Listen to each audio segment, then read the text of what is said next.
नरेंद्र मोदी जी को धन्यवाद भी दे रहा हूं, हम सब बधाई और आभार भी प्रकट कर रहा हूं,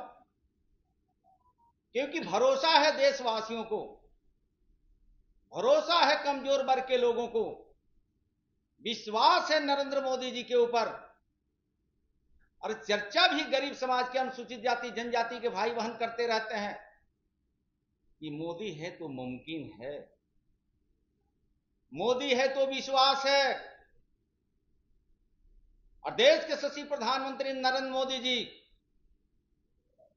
अनुसूचित जाति जनजाति के भाई बहनों को आश्वस्त करते रहते हैं कि मेरे रहते देश के संविधान के साथ कोई छेड़छाड़ नहीं कर सकता है। अनुसूचित जाति जनजाति भाइयों को संविधान के प्रदत्त जो अधिकार है, उस अधिकार में कोई कटौती नहीं कर सकता है। और देश के यशस्वी प्रधानमंत्री जो कहा वो कल कैबिनेट की बैठक में करके देशवासियों को और गरीब और अनुसूचित जाति जनजाति के भाई बहनों को आश्वस्त किया कि जो परम पूज्य बाबा साहब डॉक्टर भीमराव अंबेडकर जी के द्वारा जो संविधान प्रदत्त है, उस संविधान में व्यवस्थापिका, कार्यपालिका, न्यायपालिका, तो कानून बनाना संविधान के दायरे में संसद को अधिकार है। और संसद का जब अधिकार है तो संसद और कैबिनेट ने ये देशवासियों को आश्वस्त किया कि जो भी संविधान के प्रदत्त अधिकार है, जिनकी टिप्पणी आई है, उस टिप्पणी से देशवासियों को कोई लेना देना नहीं है। माननीय प्रधानमंत्री नरेंद्र मोदी जी ने आश्वस्त कर दिया है। आपके माध्यम से जिन लोगों को संविधान के प्रति, राज्य और देश में अनुसूचित जाति जनजातियों के प्रति नफरत की भाव है, उनको मैं कहना चाहता हूं कि इस संविधान के बदौलत, इस रिजर्वेशन के बदौलत यह समाज नरेंद्र मोदी जी के नेतृत्व में जिस तरह से त्वरित गति से आगे बढ़ रहा है, पूर्ववर्ती सरकार में कभी भी रिजर्वेशन को 100% लागू नहीं किया गया। संविधान की हवाला देने वाले पूर्ववर्ती सरकार, रिजर्वेशन के साथ इन लोगों ने छेड़छाड़ किया। यूपीए की सरकार दिल्ली की रही हो या यूपीए महागठबंधन की सरकार बिहार में रही हो, मैं आपको उसको आगे बढ़ाते हुए मैं बताना चाहता हूं, यही पूर्ववर्ती सरकार थी जो अनुसूचित जाति जनजाति की बात करने वाले लोग पंचायती राज अधिनियम में कई मुखिया, सरपंच, बीडीसी, जिला पार्षद, चेयरमैन, ब्लॉक प्रमुख बनने का पूर्ववर्ती सरकार ने आरक्षण नहीं दिया था। हम धन्यवाद देना चाहते हैं राज्य के एनडीए सरकार को, बिहार के नेता नीतीश कुमार जी को, देश के नेता नरेंद्र मोदी जी को, कि अनुसूचित जाति जनजाति को जो संविधान प्रदत्त अधिकार था, आपने आरक्षण दे करके और अनुसूचित जाति जनजाति के बेटा और बेटी को बीडीसी से प्रमुख बनने का अधिकार, जिला पार्षद से चेयरमैन बनने का अधिकार,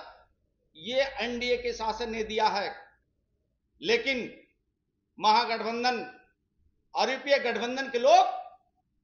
समय समय से अनुसूचित जाति को गुमराह करने का जो काम करते हैं, आज उनके ही मुंह पे ये तमाचा लगा है। मैं बार बार कोटि कोटि नंदन बंदन और धन्यवाद, बधाई प्रकट करना चाहता हूं बिहार राज्य के समस्त गरीब और अनुसूचित जाति भाई बहनों की तरफ से। और सदन में चुन करके आए आरक्षण के बदौलत अनुसूचित जाति के माननीय विधायक एमएलसी के द्वारा देश के नरेंद्र मोदी जी ने आपके संविधान को अक्षुण्ण रखते हुए रिजर्वेशन को 100% जो संविधान में बाबा साहब ने व्यवस्था किया है, वह व्यवस्था कायम रहेगी। इसके लिए धन्यवाद देश के प्रधानमंत्री नरेंद्र मोदी जी को। मैं मीडिया के सभी साथियों को, मैं प्रिंट मीडिया, इलेक्ट्रॉनिक मीडिया को मैं धन्यवाद देता हूं। ये आप सबों ने प्रमुखता से इस खबर को उठाया था। आज हम सबों के बीच इस प्रेस वार्ता में बिहार सरकार के मंत्री और भारतीय जनता पार्टी के वरिष्ठ नेता जनक राम जी हम सबों के बीच उपस्थित हैं। वहीं पूर्व के बिहार सरकार के मंत्री और वर्तमान माननीय विधायक मुरारी गौतम जी, इधर दानिश इकबाल जी, सुग्रीव जी भाजपा के नेता हैं, दलित समाज के नेता हैं। अजीत चौधरी जी अनुसूचित मोर्चा के प्रदेश के पूर्व के अध्यक्ष हैं। मिलन रजक जी, भोला भास्कर जी जो मोर्चा के सभी उपाध्यक्ष पदाधिकारी हैं। सभी साथियों, 1 तारीख के जिस प्रकार सुप्रीम कोर्ट के द्वारा जो निर्णय आया था, कोटा के अंदर कोटा, आरक्षण के अंदर आरक्षण का प्रावधान जो सुप्रीम कोर्ट ने लाया था 6+1 के बेंच ने, उससे बिहार ही नहीं पूरे देश के दलित समाज के लोग, अनुसूचित जाति समाज के लोग मर्माहत हो गए थे और एक ऐसा स्थिति पूरे बिहार और देश के अंदर बन गया था। लग रहा था जिस प्रकार यही सुप्रीम कोर्ट ने 2018 में एक निर्णय लाया था, अनुसूचित जाति अनुसूचित जनजाति अत्याचार अधिनियम को कमजोर करने की एक साजिश हुई थी और उस अधिनियम को भी देश के यशस्वी माननीय प्रधानमंत्री जी ने दलितों के प्रति हितैषी के रूप में सामने खड़ा होकर सुप्रीम कोर्ट के निर्णय को अध्यादेश लाकर समाप्त किया था। पुनः जब इस बार 1 तारीख के सुप्रीम कोर्ट के 6+1 के बेंच ने निर्णय लाया तो पुनः एक बिहार सहित पूरे देश में आंदोलन का रूप धरना शुरू हो गया था। हम सभी जनक राम जी माननीय मंत्री, कृष्णनंदन पासवान जी माननीय मंत्री, माननीय विधायक, हम सब लोगों ने जिसका चर्चा हम सबों के नेता ने किया। माननीय प्रदेश अध्यक्ष डॉक्टर दिलीप जायसवाल जी से मिला, इन्होंने स्पष्ट कहा कि पार्टी का क्लियर स्टैंड है, भारतीय जनता पार्टी बिहार ही नहीं पूरे देश के दलित समाज के साथ खड़ा है। और मैं धन्यवाद देता हूं बिहार सहित पूरे देश के दलितों अनुसूचित जाति समाज की ओर से देश के यशस्वी माननीय प्रधानमंत्री नरेंद्र मोदी जी को,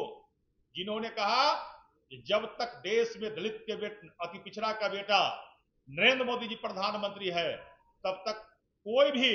बाबा साहब भीमराव अंबेडकर जी के द्वारा बनाया हुआ संविधान और उनके द्वारा दिया गया संविधान न्याय संगत संविधान आरक्षण को कोई छेड़छाड़ नहीं कर सकता। और वैसा ही हुआ। केंद्र में भी हमारे अनुसूचित समाज के भारतीय जनता पार्टी के सांसदों ने माननीय प्रधानमंत्री जी को अपने बातों को रखा और हम सबों ने भी अपने बिहार नेतृत्व के माध्यम से अपने बिहार के और देश के दलित समाज के बातों को रखा और देश के यशस्वी माननीय प्रधानमंत्री जी ने एकदम दलितों के साथ उन्होंने कहा कि बाबा साहब भीमराव अंबेडकर जी के द्वारा जो संविधान है उसके भावनात्मक जो अधिकार है उसके साथ कोई छेड़छाड़ नहीं किया जा सकता है। और पुनः जो सुप्रीम कोर्ट का जो निर्णय है उस निर्णय को उन्होंने संज्ञान लेते हुए कैबिनेट से पारित कर दिया, जो आरक्षण है उसके साथ छेड़छाड़ नहीं होगा। सबसे पहले प्रिंट मीडिया, इलेक्ट्रॉनिक मीडिया के बंधुओं को मैं धन्यवाद देना चाहता हूं और आज खास करके प्रेस वार्ता में आपके सामने उपस्थित दानिश इकबाल जी, अनुसूचित जाति जनजाति मोर्चे का प्रदेश अध्यक्ष माननीय विधायक श्री लखिंद्र पासवान जी, सरकार में पूर्व मंत्री वर्तमान विधायक माननीय श्री मुरारी गौतम जी, सभी मंचस्थ अनुसूचित जाति के भाइयों, मुझे खुशी और हर्ष हो रहा है कि गत दिन बिहार में ही नहीं पूरे देश में अनुसूचित जाति जनजाति भाइयों के बीच एक तरह के अशुभ संकेत मिला। यह अशुभ संकेत सुप्रीम कोर्ट की टिप्पणी के द्वारा या देश और प्रदेश में दिखाई दिया। त्वरित बिहार प्रदेश के सम्मानित अनुसूचित जाति के मंत्री, विधायक, एमएलसी, बिहार के यशस्वी प्रदेश अध्यक्ष और सरकार में मंत्री आदरणीय श्री दिलीप जायसवाल जी से शिष्टमंडल मिला और जो सुप्रीम कोर्ट का टिप्पणी थी उस पर असहमति हम लोगों ने जताया। आज खुशी इस बात की हर्ष इस बात की कि देश के यशस्वी प्रधानमंत्री नरेंद्र मोदी जी के द्वारा उठाए गए कदम, जो बाबा साहब डॉक्टर भीमराव अंबेडकर का दिया हुआ संविधान, जिस संविधान में छुआछूत के आधार पर रिजर्वेशन प्राप्त है, लेकिन सुप्रीम कोर्ट ने कोटा में कोटा देने की, अनुसूचित जाति की कोटे में क्रीमी लेयर लागू करने की जैसे उन्होंने टिप्पणी की, देशवासियों में, प्रदेशवासियों में कहीं ना कहीं निराशाजनक बातें आई। लेकिन मैं बिहार प्रदेश के सभी अनुसूचित जाति भाई और बहनों से, जनजाति के भाई और बहनों से, बिहार के समस्त कमजोर वर्ग के लोगों के तरफ से